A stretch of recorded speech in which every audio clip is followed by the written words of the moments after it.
Kilat News Updates.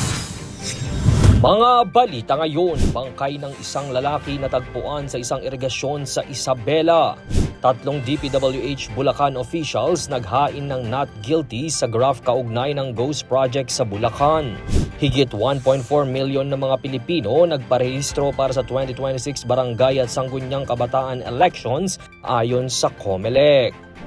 Ako po si Cesar Soriano para ihatid ang nangungunang mga balita sa buong kapuluan ngayon.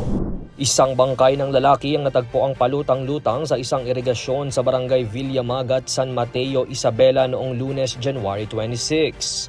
Ayon sa ulat, nakita ng isang residente na nagpapastol ng kambing ang bangkay na nakasabit sa isang sanga ng kahoy na natumba sa irigasyon. Agad namang narespondihan ng mga pulis at naiahon sa tubig ang bangkay. Hindi pa tukoy ang pagkakakilanlan ng lalaki na mayroong tattoo na Steve sa kanyang kaliwang braso at hugis pusong tattoo naman sa kanyang kaliwang dibdib. Nasa 5'6" ang tangkad nito, walang saplot pang itaas at nakasuot ng jersey shorts. Batay sa pagtataya ng mga otoridad, may katagalan na sa tubig ang bangkay ng lalaki dahil bloated na ito at malapit nang ma-decompose. Patuloy naman ang investigasyon sa insidente habang inaalam pa ang pagkakakilanlan nito. Naghain ng not guilty plea sina dating DPWH Bulacan 1st District Engineer Bryce Hernandez at Engineer JP Mendoza sa kasong graft kaugnay ng Ghost Flood Control Project sa Pandi, Bulacan. Sa pagharap ng mga akusado sa arraignment sa Sandigan Bayan 4th Division ngayong araw, mariing itinanggi ng mga dating opisyal ang pagkakasangkot nila sa 92.8 million na proyekto na natuklasang non-existent o hindi pala nagawa. Not guilty din ang inapila ng kapwa-akusado at dating cashier ng DPWH Bulacan na si Cristina Pineda habang humiling ang isa pang accused na si RJ Dumasig ng deferment o pag-urong sa arraignment dahil wala itong kasamang legal counsel. Matapos nito ay ibinalik sila sa Quezon City Jail kung saan kasalukuyang nakadetine kasama ang iba pang individual na sangkot sa flood control cases.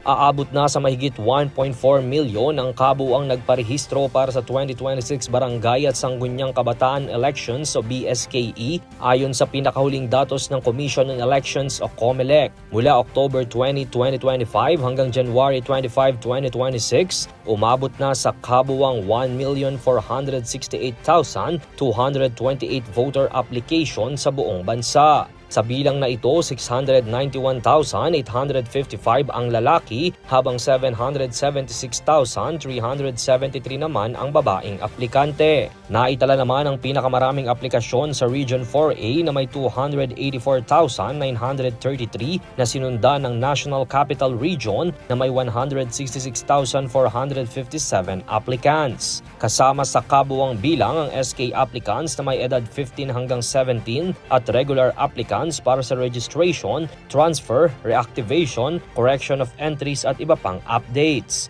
Kinumpirma naman ng COMELEC na tuloy na ang BSKE sa November 2 na isasagawa sa 42,011 barangays sa buong bansa. Para sa Kidlat News Channel, ito si Jai Reyes, nag-uulat. Ako po si Cesar Soriano, kasama nyo sa bawat pagputo ng balita. Thank you.